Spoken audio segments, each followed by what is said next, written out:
The stars looked peaceful tonight. Ambassador Kyle stood on the observation deck of the Harmony's edge, watching the distant points of light that filled the galaxy. Each one represented worlds where different species lived in peace. For 300 years, the Trilateral Concordance had kept war from touching any corner of known space. "Sir, we're receiving the final briefing data about the humans," said Science Officer Thren, her blue tentacles moving gracefully as she worked at her station. The bridge around them hummed quietly, filled with soft lights and gentle sounds. Everything about their ship spoke of peace and comfort. Kale nodded and moved to the central display. The information appeared in floating symbols that any species could understand. Earth, a small blue world near the edge of explored space. The humans had been sending radio signals for less than 200 years. Their technology seemed basic. Simple rockets, primitive computers, chemical weapons that would have been outdated 1,000 years ago. They appear to be in their early industrial phase, Thren continued. We should expect basic spaceflight, possibly some orbital stations. Nothing more advanced than fusion power. The crew around them worked calmly.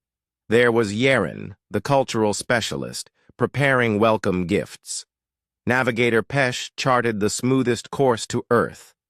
Communications Officer Vel tested the universal translation systems. All routine work for a species that had done this hundreds of times before. Any signs of conflict among them? Kale asked. Thren's tentacles paused for a moment. The radio signals suggest some territorial disputes. Nothing unusual for a species at their development level. We should be able to help them move past such primitive behaviors quickly. Kyle smiled. Every species went through this phase. The need to fight over resources and territory. It was a young civilization's way of growing up. Once they met the Concordance and saw how much better life could be through cooperation, they always chose peace. The Harmony's edge was perfect for this mission, small enough not to seem threatening, comfortable enough to host negotiations, fast enough to bring news back to the Concordance Council. It carried no weapons because weapons were unnecessary. The galaxy had moved beyond such things. How long until we reach their system? Kyle asked. 14 standard days, replied Pesh from the navigation station. 14 days to prepare for another peaceful first contact.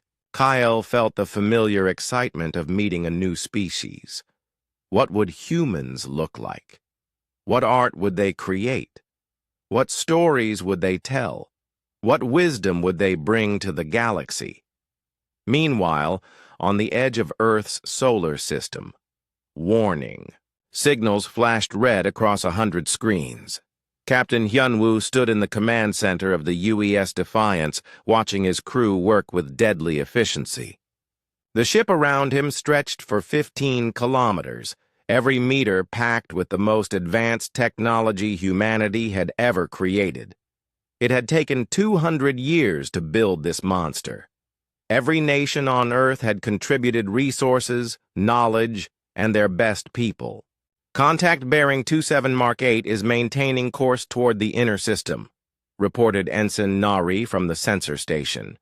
Her voice stayed calm despite the tension filling the room. Size estimates suggest a vessel approximately 800 meters in length. Weapons profile? Asked Admiral Taemin. The older man had fought in the resource wars and the belt conflicts. He knew that unknown contacts could mean death. Unclear, sir. The hull configuration doesn't match any known design pattern. Energy signatures are unusual.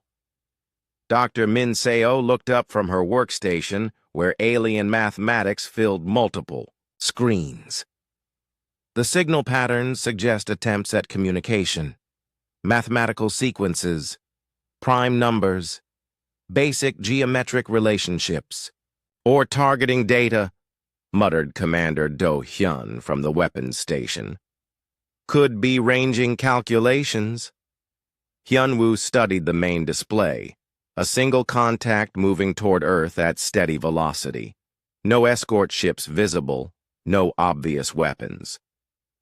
But humanity had learned long ago that appearances could kill. The Titan Wars had taught them that lesson in blood. Status of the defensive grid, he asked. All stations report ready, replied Lieutenant Chang Ho. Lunar batteries are charged. Mars Fortress is tracking the contact. The asteroid belt platforms are moving to intercept positions. The Defiance itself was humanity's final answer to the question of survival. When they built it, they asked one simple question. What would it take to protect Earth from anything the universe could throw at them? The answer had required the resources of an entire solar system and the genius of 100 generations. Sir, said Communications Officer Jae-won, we're receiving structured transmissions from the contact. Definitely artificial, definitely intelligent. Can you decode them? Working on it. The patterns suggest peaceful intent, but... Jae-won paused. Sir, it could also be psychological warfare. Make us think they're friendly while they position for attack. Hyun-woo nodded. Humans had used such tactics themselves. Project False Friendship while preparing to strike. It worked because most species wanted to believe in peace, but humanity had learned that wanting peace and achieving it were different things. Dr. Minseo, what's your assessment? The xenobiologist had spent her entire career preparing for this moment. First contact with an alien species. She looked at the data streams and felt both excitement and fear. The mathematics are elegant, she said. Whoever built that ship understands physics, at least as well as we do. But, Captain, there's something else. The energy patterns. They're not using any kind of stealth technology. Meaning either they don't know we can detect them, or they don't care that we can detect them. Both possibilities worried. Hyun-woo. Ignorance could lead to misunderstandings, but supreme confidence could mean they possessed weapons that made detection irrelevant. Orders, sir? Asked Do-hyun. Hyun-woo looked around his bridge. These people represented the best humanity had to offer. Scientists, warriors, explorers, and dreamers. They had spent their lives preparing for this moment. Every simulation had been run. Every possibility considered. Every weapon tested, but no simulation could prepare them for the reality of actual alien contact. We maintain position, he decided. Full defensive readiness, but no active targeting. We let them make the first move. And if their first move is an attack? Asked Tae-min. Hyun-woo looked at the status displays showing the Defiance's awesome capabilities. Quantum cascade cannons that could crack moons, shields that could withstand direct hits from stellar explosions, engines that could move the massive eye, ship faster than anything humans had ever built. Then we show them why Earth is still free. Across the vast distance between ships, two species prepared for first contact. Neither understood what the other truly represented. Neither realized that this meeting would change the galaxy forever. The peaceful diplomats of the Concordance continued their approach, carrying gifts and dreams of universal harmony. The warriors of Earth powered their weapons and prepared for war. Between them lay the dark space where misunderstanding could become catastrophe, and where the future of both civilizations would be decided. The Harmony's edge glided through space like a piece of art. Its smooth curves and gentle lights had been designed to appear welcoming to any species that might see it. Ambassador Kyle watched the human solar system grow larger on his screens, feeling the same peaceful excitement he always felt before first contact. "Beginning standard peaceful approach protocol," announced Navigator Pesh. "Broadcasting mathematical friendship sequences on all frequencies." The signals went out into the dark. Prime numbers, geometric progressions, and universal constants. The same messages that had opened peaceful dialogue with dozens of species across the galaxy. Each transmission was carefully crafted to show intelligence without aggression, curiosity without threat. Kale smiled as he watched the small blue world ahead. Earth looked beautiful from this distance. White clouds swirled over blue oceans. The planet practically glowed with life. Soon its people would join the great family of galactic civilization. "Sir," said Thran, her tentacles moving more quickly across her instruments. "I'm detecting some unusual energy signatures from the inner system." "Military installations?" asked Kale. Most young species built defensive platforms around their home worlds. It was natural for civilizations that hadn't yet learned to trust. Possibly. But the power levels seem excessive for their technology level. Kale wasn't worried. Even the most warlike young species had weapons that posed no real threat to modern starships.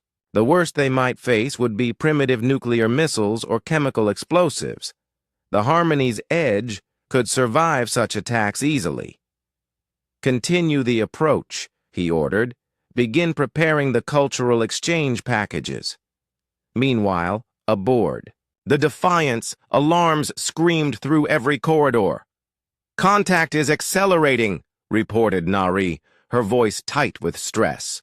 "Now moving at .03 light speed directly toward Earth." Captain Hyunwoo felt ice in his veins. Any ship that could move that fast possessed technology far beyond what they had estimated. Either the aliens were more advanced than their radio signals suggested, or they had been deliberately hiding their true capabilities. "Time to Earth intercept?" 11 hours at current velocity, replied Do-hyun from weapons control. "Sir, recommend we move to battle stations." "Negative, not yet." Hyun-woo studied the tactical display. The alien ship was moving fast, but not taking evasive action. No attempt to hide from Earth's sensors. Either supreme confidence or supreme stupidity. Dr. Minseo looked up from her translation attempts. "Captain, I'm picking up more transmissions. The mathematical sequences are definitely peaceful in nature, but what? The transmission power is enormous. They're broadcasting with enough energy to power a small city. Either they really want to make sure we hear them, or this is a psychological tactic." Admiral Tae-min moved to stand beside the captain. "Could be probing our responses. See how we react to different stimuli." Communications Officer Jae-won suddenly straightened at his station. "Sir, I'm detecting massive energy buildups throughout the solar system. The lunar defense grid is powering up. Mars Command is charging their main batteries. The asteroid belt platforms are moving to combat positions." Hyun-woo nodded grimly. Humanity's defensive network was responding exactly as designed. When an unknown contact approached Earth, every weapon system in the solar system prepared for war. It was automatic, it was instantaneous, and it was probably overkill for whatever threat this single alien ship represented. But humans had learned not to take chances. "Status of our weapons?" he asked. Commander Do-hyun smiled coldly. "Quantum cascade array is charging. Particle cannons are online. Shield generators at full power. We could crack their ship like an egg, sir." The Defiance had been built to face the unknown threats of deep space. Its weapons could destroy entire fleets. Its defenses could withstand attacks that would devastate planets. If this alien ship represented first contact, humanity was ready to make a very violent first impression.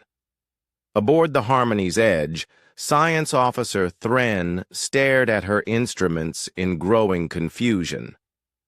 "Ambassador," she said slowly, "I'm detecting significant energy buildups throughout this system." "How significant?" "Sir, the power levels I'm reading could only come from massive military installations. But according to our intelligence, these humans barely achieved spaceflight." Kale frowned. "Could your instruments be malfunctioning?" "I don't think so, sir. I'm reading energy signatures that match heavy weapons platforms. Multiple installations. Hundreds of them." The bridge fell quiet. Cultural specialist Yaren looked up from her gift preparations. Navigator Pesh double-checked his position readings. Communications Officer Vel stopped broadcasting the friendship signals. "Perhaps they're more advanced than we thought," suggested Yaren. "Hopefully? Or more paranoid," muttered Pesh. Kale studied the readings. The energy patterns were definitely artificial, definitely controlled. But the scale was impossible. Young civilizations didn't build defensive networks that could power entire star systems. "Continue broadcasting peaceful intentions," he ordered, "but prepare to withdraw if necessary." The order sent a chill through the bridge. In 300 years of first contact missions, no concordance ship had ever needed to withdraw. Peace always prevailed. Understanding always won. But the energy readings from Earth's defensive grid suggested this might be the first exception. Back on the Defiance, Dr. Min Seo made a breakthrough in decoding the alien transmissions. "Captain, I've translated part of their message. They're offering gifts, cultural exchange. They want to share knowledge and technology. Or they want us to lower our defenses," growled Do Hyun. "No, sir. The linguistic patterns suggest genuine peaceful intent. They're even offering to share their defensive technologies with us." Admiral Taemin laughed bitterly. "Their defensive technologies? What could they possibly teach us about defense?" The question hung in the air. Earth's defensive grid represented 2 centuries of military engineering. The lunar mass drivers could throw projectiles at relativistic speeds. The Mars Fortress contained enough firepower to sterilize continents. The asteroid belt platforms formed a moving wall of death that could stop invasion fleets. And at the center of it all, the Defiance waited with weapons that could destabilize stars. "Should we respond to their transmission?" asked Jae-won.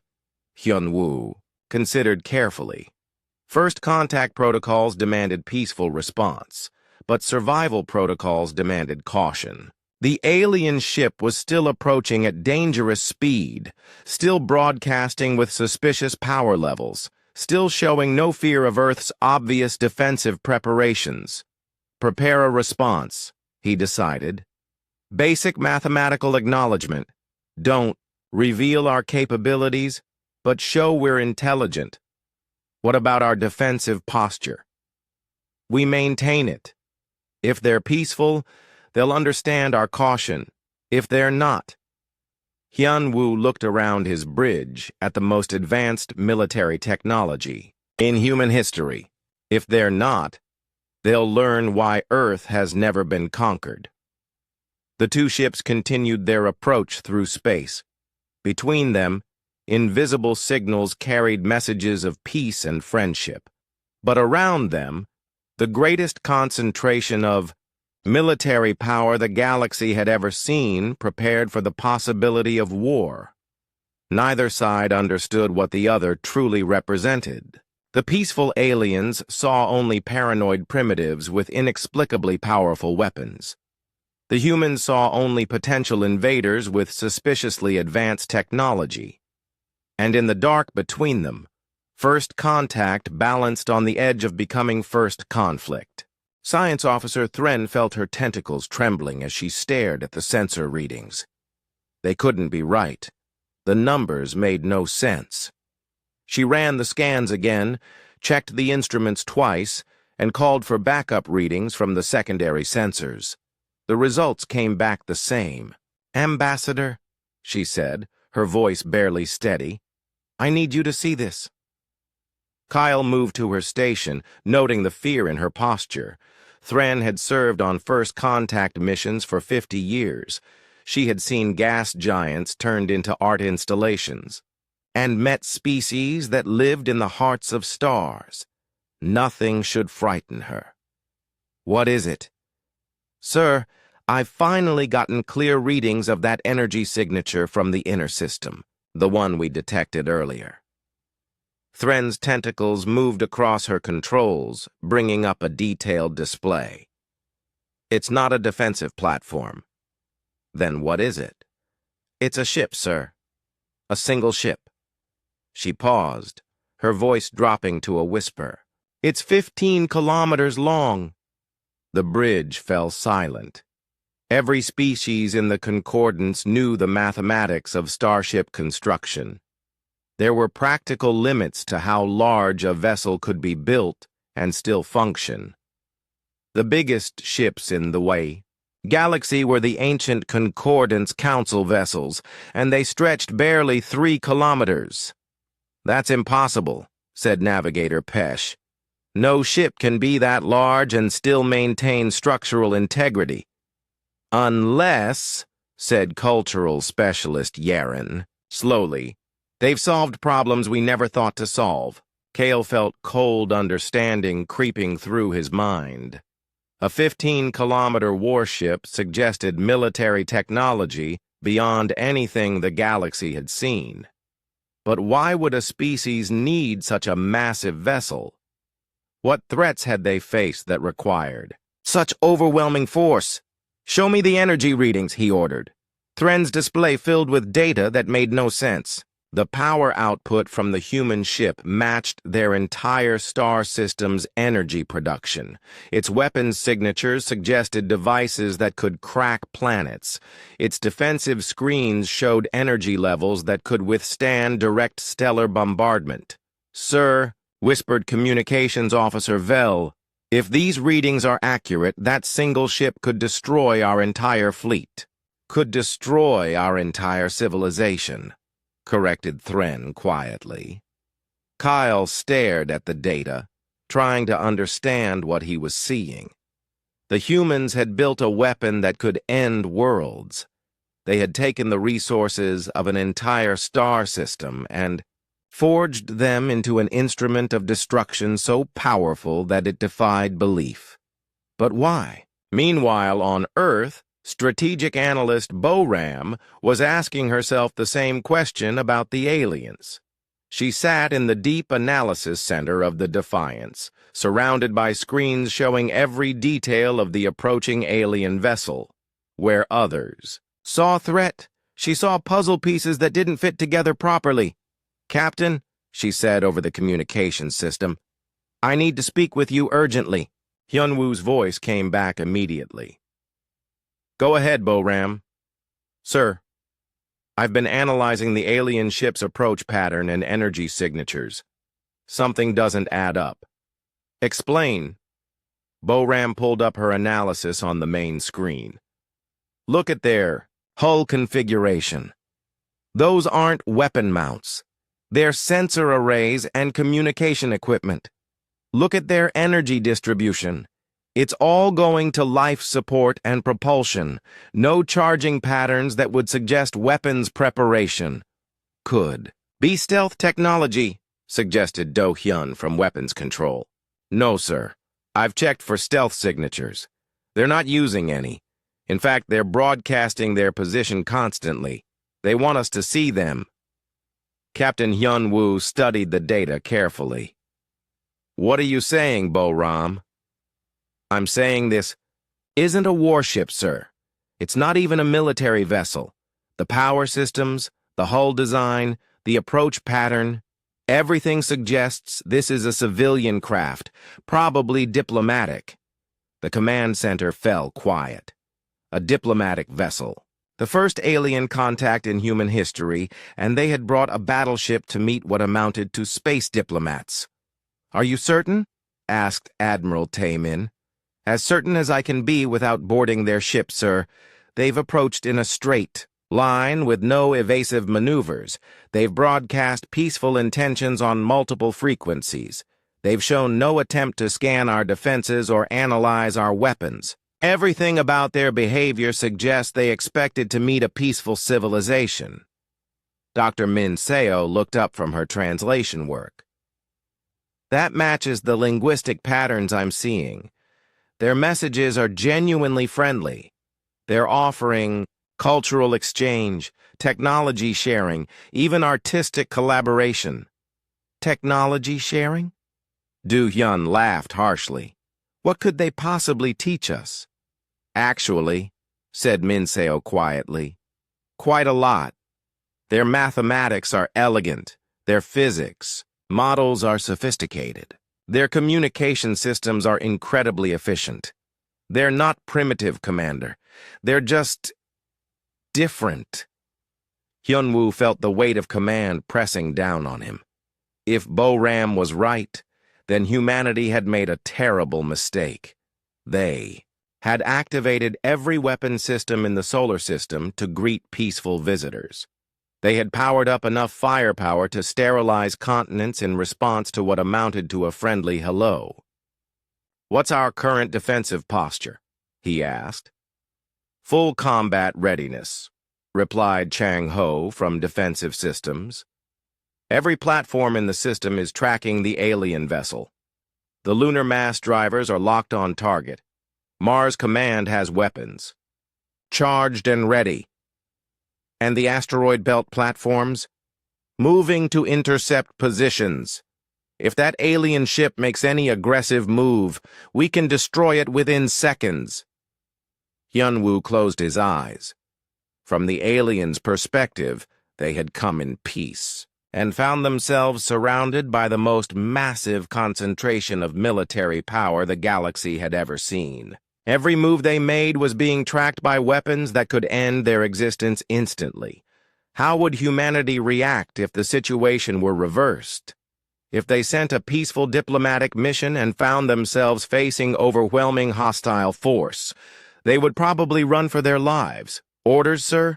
asked Do-hyun. Hyun-woo opened his eyes and looked around his bridge. These people had spent their lives preparing for war. Every system on their ship was designed for conflict. Every protocol assumed hostile intent. They were the product of a species that had fought for survival since the dawn of time. But maybe it was time to try something different. "Stand down from combat alert," he ordered. "Sir?" Do-hyun looked shocked. "You heard me. Stand down to defensive posture. Keep the shields up but power down the weapons. And send a message to all platforms in the system. No hostile action without my direct authorization." "Captain," said Admiral Taemin carefully, "if you're wrong about their intentions—" "If I'm wrong, we can destroy them before they fire a single shot," Hyunwoo replied. "But if Bo-Ram is right, and we continue treating peaceful diplomats like invasion scouts, we'll start an interstellar war over a misunderstanding." The bridge crew exchanged uncertain glances. Standing down in the face of unknown aliens went against every instinct they had developed. But their captain had made his decision. Across space, aboard the Harmony's Edge, Thren suddenly straightened at her sensor station. "Ambassador, the energy buildups throughout the human system are decreasing. They're powering down their weapons." Kale felt relief wash through him. "Perhaps they've realized we come in peace." "Or perhaps," said Yeren quietly, "they're confident. Enough in their superiority that they don't need weapons to deal with us."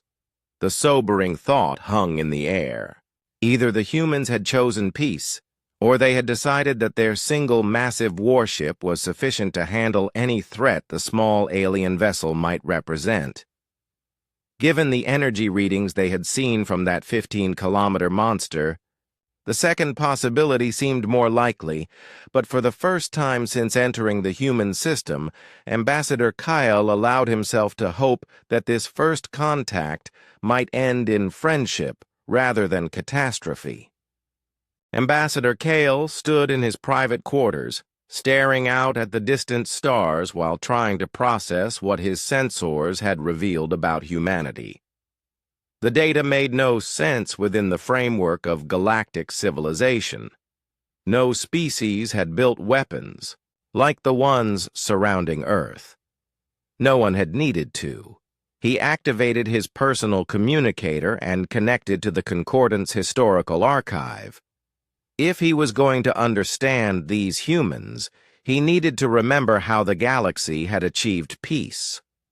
Thus, records appeared in soft, glowing text around his quarters. 300 years ago, the galaxy had been very different.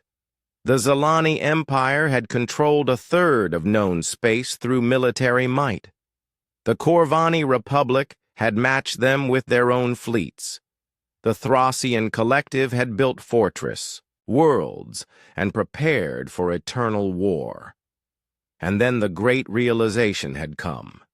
The three powers had discovered that war was simply inefficient. Resources spent on weapons could be used for art, science, and exploration. Energy devoted to destruction could create paradise instead. The mathematics were simple. Cooperation produced better results than conflict.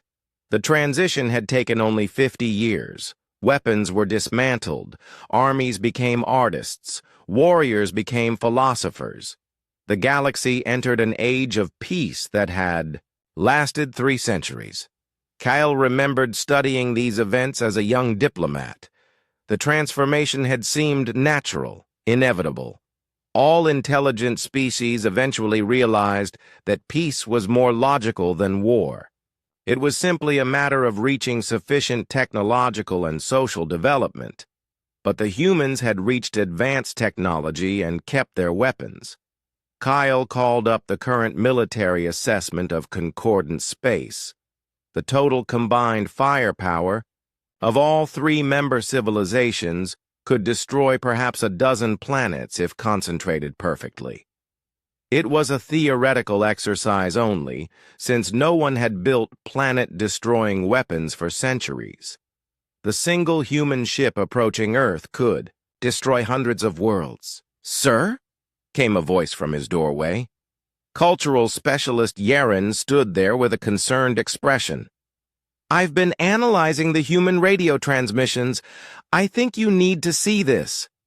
Kale nodded and followed her to the analysis center. Yaren brought up a holographic display showing radio signals from Earth over the past century. "Watch the patterns," she said. "Notice how the signals change over time." Kale studied the display. The early signals were simple and chaotic. But as years passed, they became more complex, more organized. Mathematical structures appeared, encrypted channels opened, coordination networks spread across the planet. "They're military communications," Yaren said quietly. "Not just government channels, private networks, corporate security, civilian defense groups. Their entire civilization is organized around the assumption of conflict." "But conflict with whom?" asked Kale. "Their radio signals suggest they achieved global unity decades ago." "That's what puzzles me. They unified their planet. But they kept building weapons. They solved hunger and disease. But they expanded their military technology. They achieved faster-than-light travel, but they used it to build defensive platforms throughout their star system." Kale felt a chill as he began to understand. They weren't preparing to fight each other. They were preparing to fight us. Not us specifically, but someone, something. They looked at the universe and assumed it was hostile. They prepared for threats that might never come. The revelation was staggering. While the galaxy had chosen peace, humanity had chosen readiness. While other species had beaten their swords into plowshares, humans had forged their plowshares into planet-killing weapons. "Show me their resource allocation," Kale said. Yeren brought up economic analysis based on the radio traffic. The numbers were disturbing. 30% of human civilization's total output went to military applications. Not just direct weapons, but research, development, training, and infrastructure. For comparison, Yeren said, the entire Concordance spends less than 1% of our resources on anything military-related. Because we don't need to, Kale murmured. We live in a peaceful galaxy. They don't know that. From their perspective, any alien contact could be hostile. So they prepared for the worst possible scenario. Kale looked at the tactical display, showing their approaching ship and the massive human vessel waiting for them. From humanity's perspective, they were showing remarkable restraint. They could have destroyed the Harmony's edge from light years away, but instead, they were allowing peaceful approach.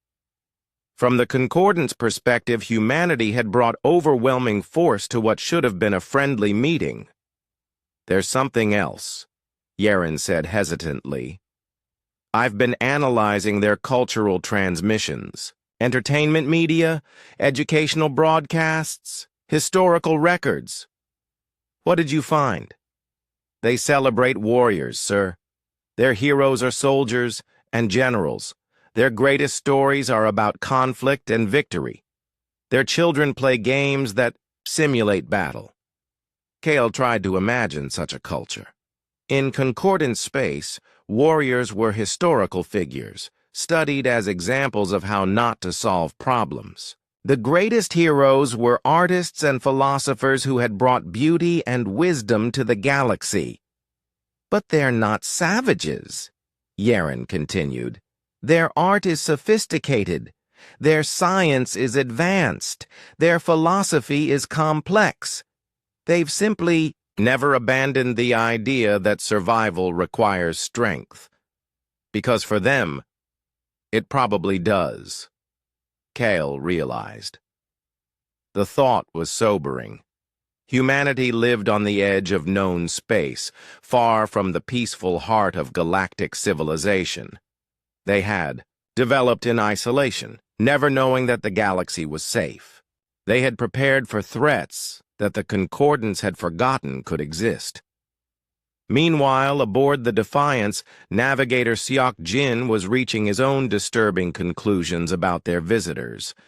He had been studying the alien ship's approach vector and propulsion systems. What he found challenged everything he thought he knew about space travel. "Captain," he said over the communications system, "the alien vessel is using propulsion technology I don't recognize." "Better than ours?" asked Hyun-woo. "Different than ours. They're not using reaction mass or energy manipulation. Their drive system appears to work by, I'm not sure how to describe it. They're somehow reducing the effective mass of their ship." Dr. Young-mi looked up from her communication analysis. "That matches what I'm seeing in their transmissions. They're using quantum entanglement for instantaneous communication across interstellar distances." "How is that possible?" asked Do-hyun. "I don't know. Our quantum communication systems work over planetary distances at best. Theirs appear to have no range limitations at all." Captain Hyun-woo felt a growing unease. Advanced propulsion and communication technologies suggested a civilization, far more sophisticated than Earth's. But if they were so advanced, why did their ship seem so lightly armed? "Analysis of their defensive systems?" he asked. "That's the strange part," said Seok Jin. "They don't seem to have any. No shields, no armor plating, no point defense weapons. Their hull appears to be made of standard construction materials. No defenses at all? None that I can detect. It's like they built a civilian transport and sent it into potentially hostile space." The implications were troubling. Either the aliens were incredibly naive, or they possessed defensive technologies so advanced that they were invisible to human sensors. Or possibly they were so confident in their superiority that they saw no need for defenses against primitive human weapons. Dr. Minseo brought up another possibility. Maybe they live in a peaceful galaxy. Maybe they've never needed defensive systems because they've never faced serious threats. The command crew considered this. A peaceful galaxy would explain the aliens' approach pattern, their minimal defenses, and their apparently genuine peaceful intentions. But it raised other questions. If they come from a peaceful galaxy, asked Admiral Taemin, what happens when they go back and report what they found here? The question hung in the air. Humanity had revealed themselves as a heavily armed, militaristic species in a galaxy that had apparently forgotten how to fight. They were either about to become the galaxy's greatest protectors or its most feared threat, possibly both. The space between the two ships shrank with each passing hour. Ambassador Kale stood on the bridge of the Harmony's edge, watching the tactical display as the distance markers counted down. Soon they would be close enough for real-time communication. Close enough to see each other clearly, close enough for everything to go wrong very quickly. "Proximity alert," announced Navigator Pesh. "We'll be within normal communication range in 30 minutes. Kyle nodded and looked around his bridge crew. They were the best the Concordance had to offer, diplomat scientists who had spent their careers bringing new species into galactic civilization. They had handled first contact with gas cloud intelligences and crystalline hive minds. They had negotiated with species that communicated through colors and others that thought in mathematical poetry. But none of them had ever met a species that could destroy the galaxy. "Final systems check," he ordered. "Make sure all peaceful. Approach protocols are active. Translation matrix is running perfectly," reported Communications Officer Vell. "We should be able to establish basic communication within minutes of contact." "Cultural exchange packages are prepared," added Yeren. "Art, music, literature, and scientific data representing the best of concordant civilization." "Hull configuration is set to maximum transparency," said Thren. "All our systems are visible to their sensors. No hidden technology, no concealed weapons." "Because we don't have any weapons to conceal," Kale thought grimly. The Harmony's edge was exactly what it appeared to be. A peaceful exploration vessel designed for diplomacy and cultural exchange. Against the massive human warship ahead, it was utterly helpless.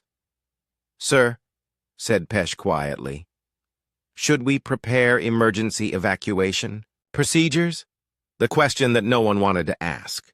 If this contact went wrong, if the humans decided to eliminate the alien threat, could they escape in time to warn the galaxy? No, Kyle decided. If we're going to establish peaceful relations, we need to show complete trust. No backup plans, no escape routes. We succeed here or we die here. The crew exchanged glances but nodded their agreement. It was the Concordance way. Peace through trust, even when trust might be fatal. Aboard the Defiance, Lieutenant Chong Ho was running final checks on the defensive systems. Every screen on his station showed green lights, shields at full power, point defense weapons tracking. Every piece of debris larger than a grain of sand. Emergency protocols ready to activate in microseconds. "Defensive status report," he announced to the bridge. "All systems nominal. Shield generators are running at maximum efficiency. We can withstand direct hits from stellar-class weapons." Captain Hyunwoo nodded, but kept his attention on the main tactical display. The alien ship was now close enough to see in detail. It looked exactly like what Boram had predicted, a civilian vessel designed for comfort rather than combat. Smooth, curves instead of angular armor, large windows instead of sensor clusters, decorative elements that served no military purpose. It was either a masterpiece of deception or exactly what it appeared to be. Ensign Nari, full sensor sweep of the alien vessel. I want to know everything about it. Aye, sir. Scanning now. Nari's fingers moved across her controls with practiced precision. Hull composition is standard construction materials, no exotic alloys, no advanced armor systems. Internal power distribution is consistent with life support and propulsion only. Weapons? None detected, sir. No energy weapons, no missile systems, no kinetic projectiles. They're completely unarmed. Admiral Taman frowned. Could be concealed. Systems. Stealth technology.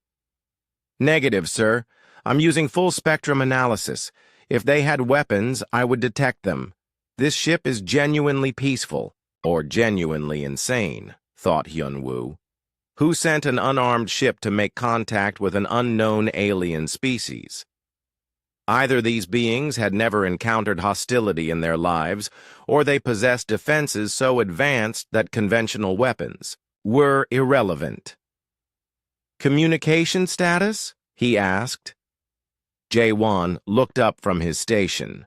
They're still broadcasting peaceful intentions on multiple frequencies.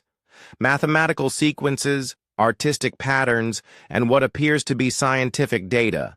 They're trying very hard to appear friendly. Any response from our end? We've been sending basic acknowledgement signals, mathematical confirmations that we understand their transmissions. Nothing that reveals our capabilities. Dr. Minseo had been working frantically to decode more of the alien language. What she was finding made her increasingly uncomfortable. Captain, she said, I've translated more of their transmissions. They're not just offering friendship, they're offering protection. Protection from what? That's what worries me. They keep referring to galactic security and peaceful space. It's like they think we need their help to be safe. Commander, Do-hyun laughed harshly. They want to protect us? With what? Their ship couldn't scratch our paint. Unless they have allies, suggested Taemin. This could be a scout for a larger force. Hyun-woo considered the possibility. A small diplomatic ship backed by massive military power made strategic sense. Send peaceful ambassadors to negotiate while keeping the fleet hidden until needed. Any sign of other vessels in the system? He asked. Negative, replied Nari. Deep space sensors show nothing but background radiation and normal stellar phenomena. If they have backup, it's either very well hidden or very far away. The mystery deepened. A single unarmed ship offering protection to a species that could destroy star systems. Either magnificent confidence or complete delusion. Time to communication. Range? Asked Hyun-woo. 15 minutes, sir. 15 minutes until humanity spoke directly with an alien intelligence for the first time. 15 minutes until everything changed forever. All stations, prepare for first contact protocols. Dr. Minseo, you'll handle translation. Jae-won, you're our voice. Keep the conversation peaceful, but don't reveal our military capabilities. And if they ask about our defenses, asked Jae-won, tell them we're adequately prepared for any eventuality. It was a masterpiece of diplomatic understatement.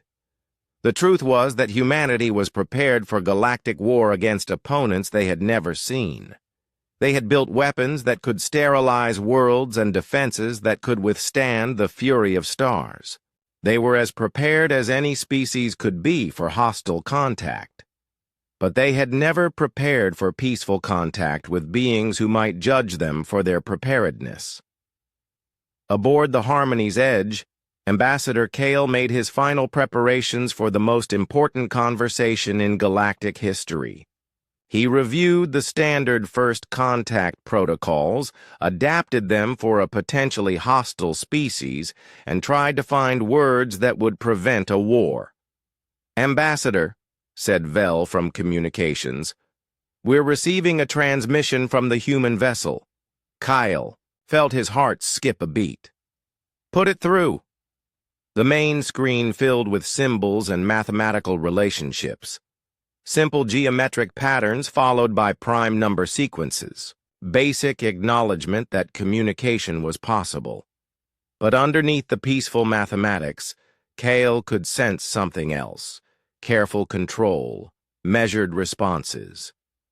The humans were being very cautious about what they revealed, which suggested they had things worth hiding. "Respond with our standard greeting," he ordered. "Universal friendship symbols followed by requests for cultural exchange."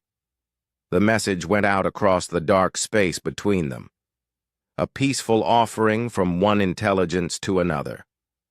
The first, words between species that might determine whether the galaxy remained safe or became a battlefield. On both ships, crews held their breath and waited for the response that would change everything. The moment arrived with no fanfare. Just two ships floating in the darkness, close enough now for real conversation. Ambassador Kale took a deep breath and activated the communication system that would carry the first words between their species. "This is Ambassador Kale of the Trilateral Concordance, representing the peaceful civilizations of the galaxy. We come seeking friendship, knowledge, and mutual understanding. We welcome humanity to the greater community of intelligent life." The transmission crossed the space between them at light speed. On the Defiance, Gite worked frantically to process the alien language, his translation programs analyzing grammar structures and meaning patterns with inhuman speed. "Captain," he announced, "I have a translation. They're offering formal diplomatic contact. They say they represent something called the Trilateral Concordance, and they want to welcome us to a galactic community." Captain Hyun-woo felt the weight of history settling on his shoulders. The first alien contact, and they were claiming to represent multiple species, multiple civilizations, an entire galactic community that humanity had never known existed. "Prepare our response," he ordered. "Formal but cautious. We acknowledge their greeting and express interest in peaceful contact." Jae-won crafted the reply, carefully. "This is Captain Hyun-woo of the United Earth ship Defiance, representing humanity. We acknowledge your peaceful intentions and welcome the opportunity for dialogue between our species." The message reached the Harmony's edge minutes later. Ambassador Kyle smiled as the translation appeared on his screen, formal, polite, and carefully neutral. The humans were being diplomatic, which was a good sign. "Excellent," he said. "Begin transmitting the cultural exchange package. Art, music, scientific achievements, show them the beauty of galactic civilization." The data stream began flowing between ships. From the aliens came images of incredible beauty. Crystal cities that sang in harmony with solar winds, living art, that grew and changed with the seasons. Mathematical poetry that described the birth of stars.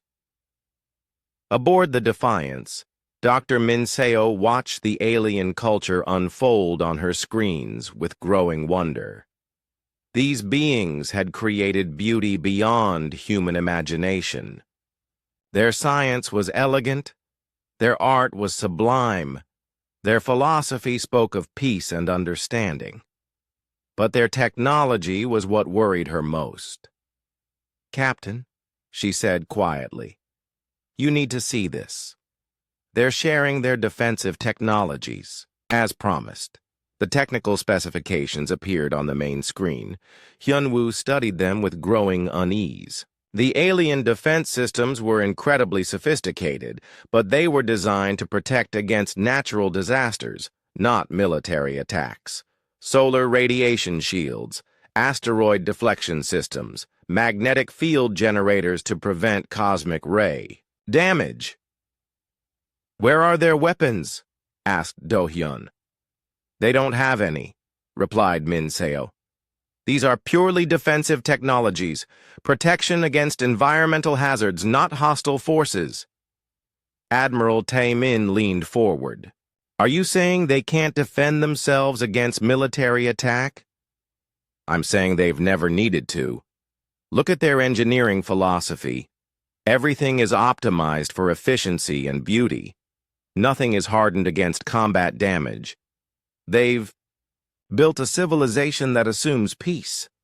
The implications were staggering. If the aliens represented galactic civilization, then the galaxy was essentially defenseless. All those peaceful species the ambassador had mentioned were protected only by the assumption that no one would ever attack them. "Sir," said Jae-won, "they're asking for information about our defensive systems. They want to know how we protect ourselves from environmental hazards." Environmental hazards. The aliens thought Earth's massive defensive grid was designed to protect against asteroids and solar storms. They had no concept that it might be intended to fight wars. "What do we tell them?" asked Jae-won. Hyun-woo looked around his bridge. Every system on the Defiance was designed for combat. Every protocol assumed hostile contact. Every weapon could destroy fleets of ships like the one they were talking to.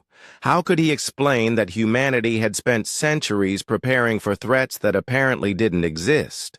"Tell them our defensive systems are comprehensive," he decided. "We protect ourselves against all possible threats." It was the truth, if not the whole truth. The response reached Ambassador Kale as he was reviewing humanity's cultural transmissions. What he found there deeply disturbed him. Human art was beautiful but violent. Their music spoke of struggle and triumph. Their literature told stories of war and heroism. Even their entertainment media was filled with conflict and conquest. "Yaren," he said to his cultural specialist, "analyze their historical records. What kind of species produces art like this?" Yaren had been studying the same data with growing concern. "A species that has never known true peace, sir. Their entire cultural development is built around the concept of struggle. They see conflict as natural, inevitable, even noble. But they achieved global unity. They've advanced beyond planetary warfare. Yes. But look at how they did it. Not through mutual understanding like most species, but through superior force. The strongest nations absorbed the weaker ones until only one remained." Kale felt a chill. Most species achieved planetary unity through cooperation and shared goals. Humanity had achieved it through conquest and intimidation. They had unified their world not by eliminating conflict, but by eliminating all potential opposition. "There's something else," Yaren continued. "Their historical records show continuous warfare going back thousands of years. They've been fighting since before they developed agriculture. War isn't something they outgrew. It's something they perfected." The communication system chimed with another transmission from the humans. Kyle authorized the translation and read their response to his technology-sharing offer. They were politely declining to share details of their defensive systems. Too sensitive for initial contact, they said. Perhaps after greater trust was established. Kale understood. The humans were being cautious about revealing their capabilities, which was reasonable for first contact. But given what his sensors had detected about their massive warship, their caution might be justified by capabilities he couldn't imagine.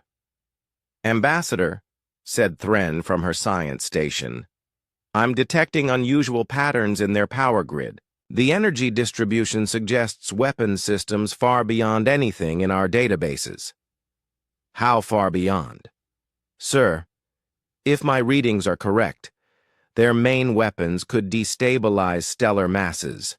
Their defensive shields could withstand direct hits from supernovas. I don't understand how such technology is even possible. Kyle stared at the tactical display showing the human ship. 15 kilometers of advanced technology that had been built for purposes the peaceful galaxy couldn't comprehend. It was a weapon of galactic destruction disguised as an exploration vessel. Or perhaps it was an exploration vessel that could destroy galaxies as a side effect. Continue the cultural exchange, he ordered, but prepare to withdraw if necessary. We may have made a terrible mistake in coming here. Back on the Defiance, Captain Hyun-woo was reaching the same conclusion from the opposite direction. Min Seo, he said, based on what you've learned about these aliens, what would happen if we revealed the true extent of our military capabilities? Min Seo considered carefully. Sir, based on their cultural patterns and technological development, I believe they would be terrified. Their entire civilization is built on the assumption that advanced species choose peace. We represent something they can't comprehend, a highly advanced species that chose war. And if we keep our capabilities hidden, then we're essentially lying to them, starting our relationship with deception. Hyun-woo looked at the peaceful alien ship on his screen and felt the weight of an impossible choice. Tell the truth and terrify the galaxy's peaceful civilizations, or lie and build first contact on deception. Either choice could lead to disaster. Sir, said Jae-won, they're requesting permission to approach closer for detailed cultural exchange. They want to establish permanent communication links. The moment of decision had arrived. Allow the aliens closer and risk revealing humanity's true nature, or maintain distance and risk appearing hostile. Grant permission, Hyun-woo decided, but maintain full defensive readiness.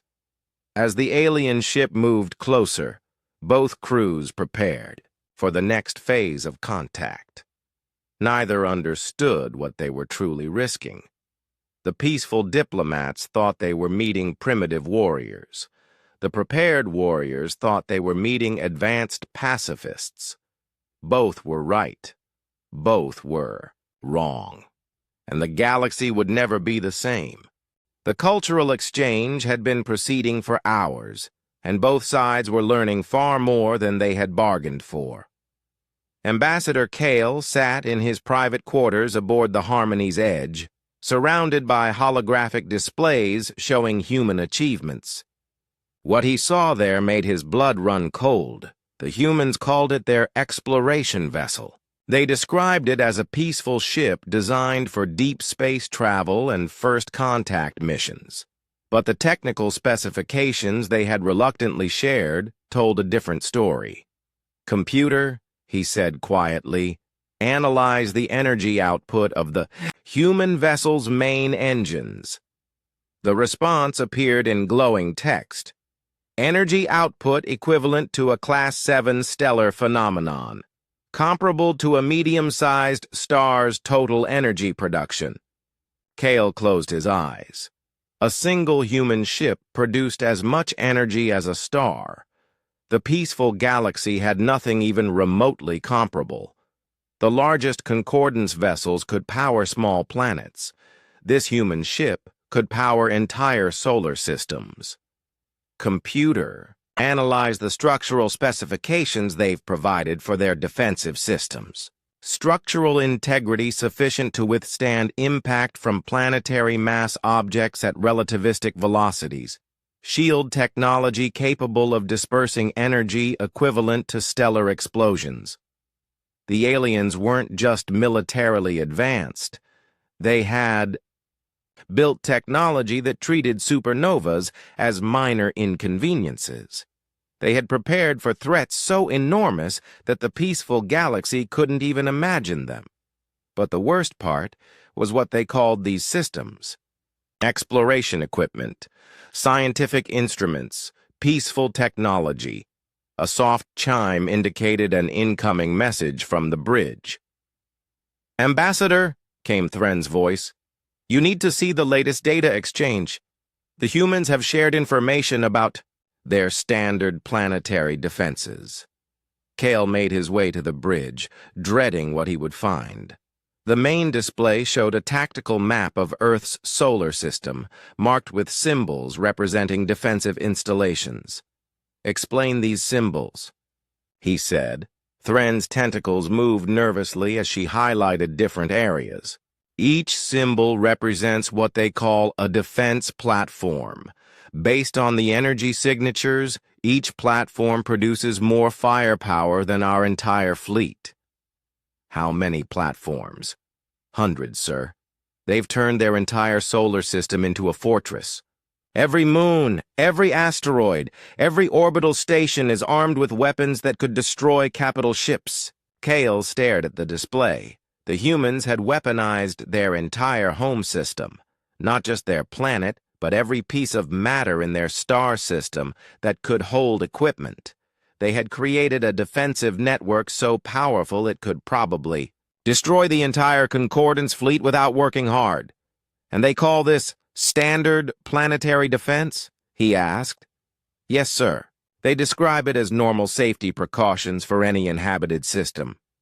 Normal. The humans thought it was normal to build enough weapons to conquer the galaxy. They had created instruments of mass destruction and called them safety equipment. "Sir," said Communications Officer Vell, "the humans are asking about our own defensive systems. They want to know how we protect our home worlds." Kyle felt sick. How could he explain that the Concordance protected their worlds through treaties and mutual agreements? How could he tell a species that had weaponized solar systems that their greatest defense was the promise that no one would ever attack them? "Tell them our defenses are adequate for our environment," he said finally. It was the truth. In a peaceful galaxy, minimal defenses were perfectly adequate. But if the humans decided to expand their territory, no force in known space could stop them. Meanwhile, aboard the Defiance, diplomatic attaché Wu Jin was having his own moment of terrible realization. He had been analyzing the alien descriptions of their society, trying to understand how their civilization functioned.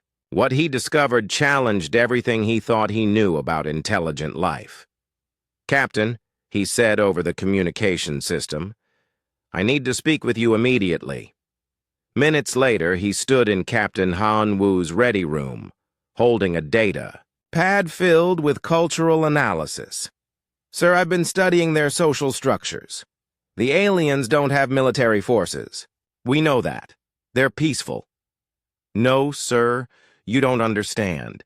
They don't have military forces because they don't have any concept of organized violence. Their language doesn't even have words for conquest or invasion or total war." Hyun Woo frowned. "How is that possible?" "They're telling the truth about their galactic civilization. 300 years ago, all the major species agreed to eliminate warfare completely, not just reduce it or control it. Eliminate it. They destroyed all military technology, disbanded all armed forces, and made violence culturally unacceptable. And it worked? For 3 centuries, sir, the entire galaxy has been at peace. No wars, no conflicts, no military threats of any kind. They've created a utopian society where violence is as extinct as slavery or cannibalism." Hyun Woo tried to imagine such a world, a galaxy where no one prepared for war because no one ever fought wars, where resources went to art and science instead of weapons and armor, where first contact meant friendship instead of potential invasion. "What happens when they return to this peaceful galaxy and report what they found here?" he asked. Wu Jin's expression was grim. They'll tell their leaders that they discovered a species with technology centuries ahead of anything the galaxy possesses. A species that has weaponized their entire solar system and built ships that could destroy star systems. A species that sees warfare as normal and necessary. And then the galaxy will have to decide whether humanity represents salvation or extinction. The thought hung in the air between them. Humanity had spent centuries preparing for hostile contact with alien species, but they had never considered what would happen if they encountered species too peaceful to defend themselves. They had become the monsters they were afraid of meeting. A chime indicated an incoming message from the alien ship. Hyun Woo authorized the communication and read the latest cultural exchange data. The aliens were sharing information about their greatest achievements, art installations that spanned solar systems, living symphonies that incorporated the music of pulsars, poetry written in the gravitational patterns of binary stars. And then he saw something that made his blood freeze. Computer, analyze the population figures in this transmission. The response appeared on his screen. Trilateral concordance total population. Approximately 847 billion sentient beings across 12,000 inhabited worlds. 12,000 worlds, nearly 1 trillion people, all of them peaceful, all of them undefended, all of them completely helpless against a single human warship. "Sir," came a voice from the door. Dr. Hyo Jin, the ship's chief philosopher, stood there with a troubled expression. "I've been analyzing the ethical implications of this contact. I think we have a problem." "Just one?" Hyunwoo asked grimly. "We're dealing with a civilization that has achieved something humanity has always claimed to want. Universal peace. But they've achieved it by eliminating their ability to defend themselves. They're completely dependent on the assumption that no one will ever threaten them. And now they've met us. Yes, sir. And we represent everything their civilization was designed to avoid. We're living proof that their peaceful utopia only worked because they never encountered a species like us." Hyunwoo looked out the viewport at the small alien ship nearby. 800 meters of peaceful technology carrying representatives of a galactic civilization that had never learned to fight. They had come in friendship to welcome humanity to a community of species that humanity could accidentally destroy. "What are you recommending, Doctor?" "I don't know, sir. If we reveal our true capabilities, we terrify them. If we hide our capabilities, we deceive them. If we join their civilization, we destabilize it. If we avoid their civilization, we abandon them to any future threats." It was the dilemma humanity had never expected to face. They had prepared for every possible form of hostile contact, but they had never prepared for contact with species so peaceful that humanity's very existence would traumatize them. "Sir," came another voice from the communication system, "the aliens are requesting to visit our ship. They want to see human technology firsthand." Hyunwoo closed his eyes. How could he show peaceful aliens around a ship designed to crack planets? How could he explain weapons that could sterilize solar systems to species that had forgotten how to fight? How could he hide the fact that humanity had become the galaxy's most dangerous predator? The decision that would reshape galactic civilization came down to a single moment.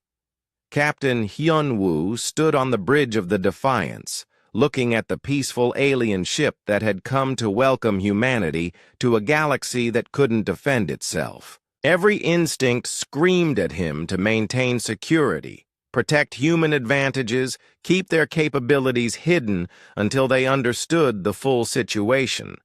But Dr. Hyo Jin's words echoed in his mind. They were living proof that the galaxy's peaceful. Utopia only worked because they had never encountered a species like humanity. "Open a channel to all stations," he ordered. The communication system connected him to every part of the massive warship. Thousands of crew members across 15 kilometers of the most advanced military technology ever created waited for his words. "This is the captain. We are about to make a decision that will define humanity's role in galactic civilization. I'm ordering all weapon systems to power down completely, all shields to minimum operational levels, all defensive platforms throughout the system to stand down to peacekeeping protocols." The bridge fell silent. Commander Do-hyun looked up from his weapons console. "Sir, that will leave us completely vulnerable." "To what, Commander?" "To 800 meters of peaceful exploration vessel? To a galactic civilization that eliminated warfare 3 centuries ago?" Hyun-woo's voice carried throughout the ship. "We came out here prepared for war, and we found peace. We built these weapons to protect ourselves from threats that don't exist." Admiral Tae-min stepped forward. "Captain, with respect, we don't know that threats don't exist. This could be a test. The galaxy could have peaceful faces and hidden weapons. Then we'll deal with that when it happens. But right now, we have the chance to start humanity's galactic relationship with trust instead of fear." He opened a channel to the alien ship. "Ambassador Kale, this is Captain Hyun-woo. We would be honored to welcome you aboard our vessel. Please, bring your full diplomatic team. We want to show you everything." Everything. The word carried weight that made the crew exchange uncertain glances. Everything meant revealing the true nature of human technology. Everything meant admitting that their exploration vessel could conquer the galaxy.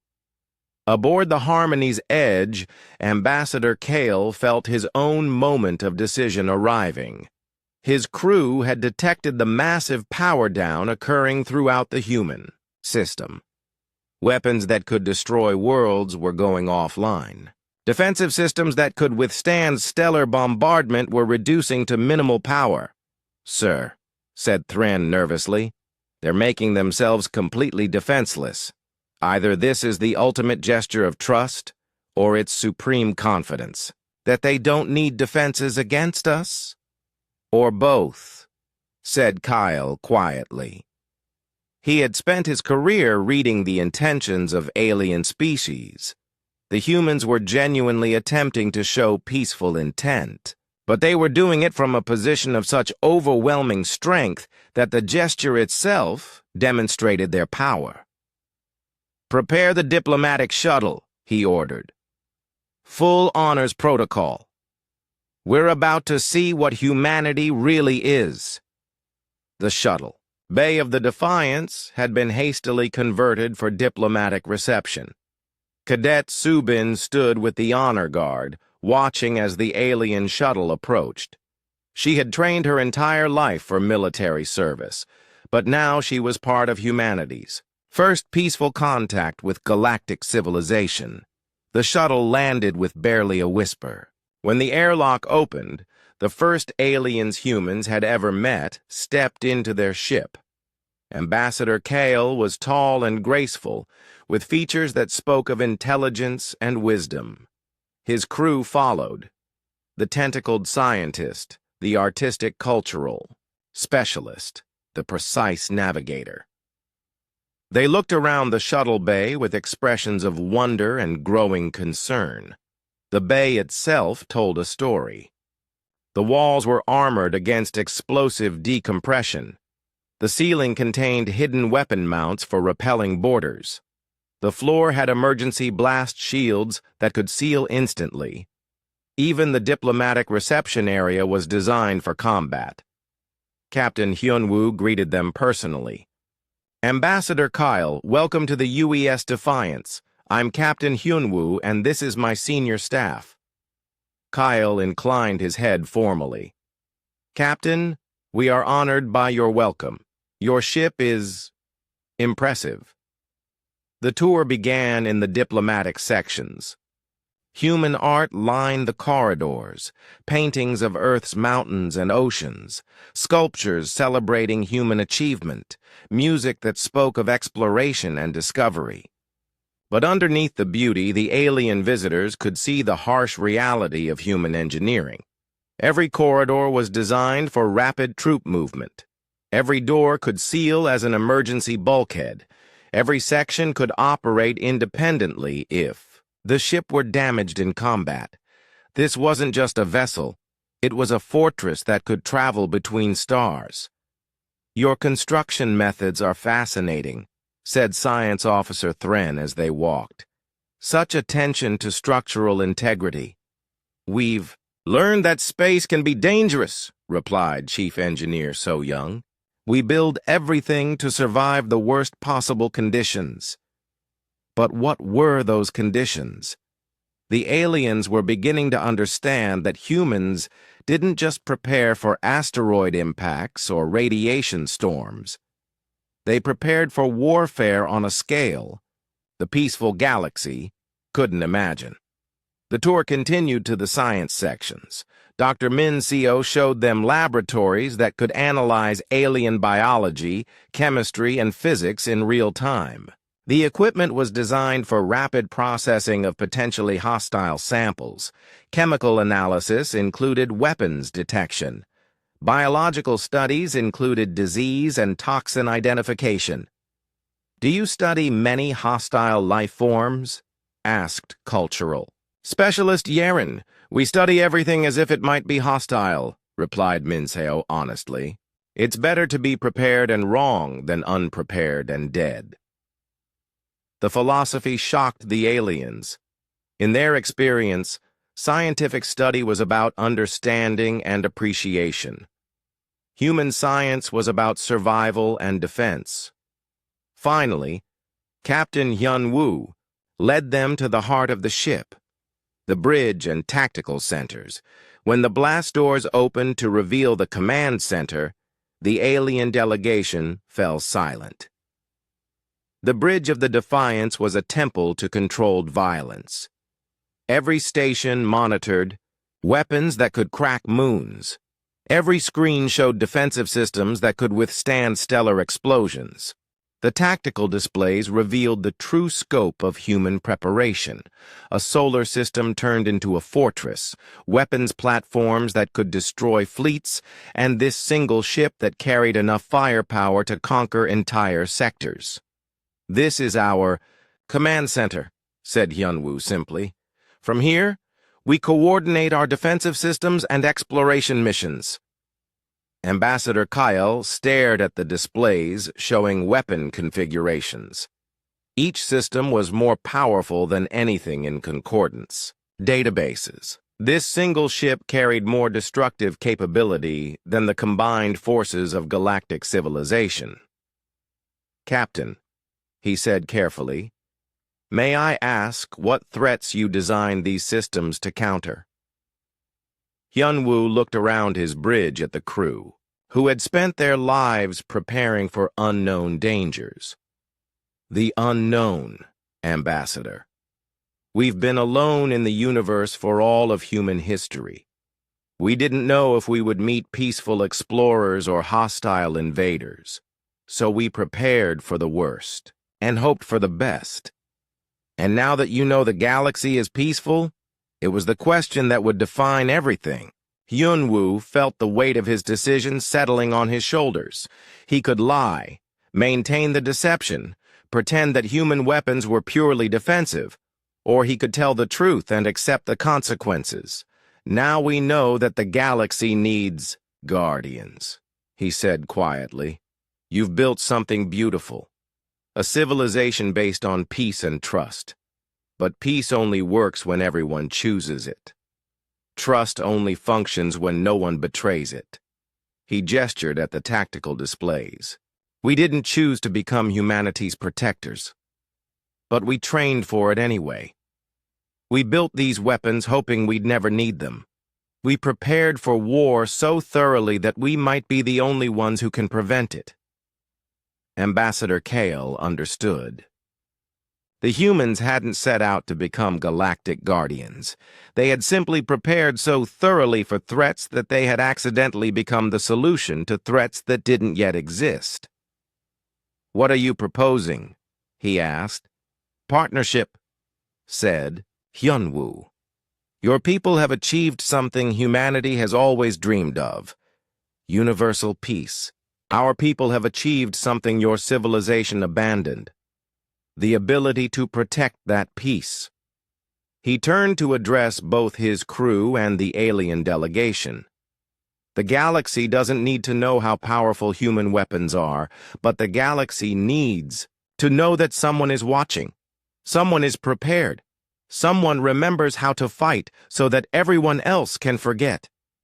Cadet Subin stood at her post, watching history unfold around her. She had joined the military to defend humanity from alien threats. Instead, she had become part of humanity's promise to defend alien civilizations from any threats that might arise. It wasn't the future anyone had expected, but as she looked at the peaceful alien delegation and the deadly human weapons surrounding them, she realized it might be the future the galaxy needed. Ambassador Kale made his decision. "I will return to the Concordance Council with a proposal. Formal recognition of humanity as the galaxy's protective force. Not conquerors, not overlords, but guardians who ensure that peace remains possible." "And in return?" asked Hyunwoo.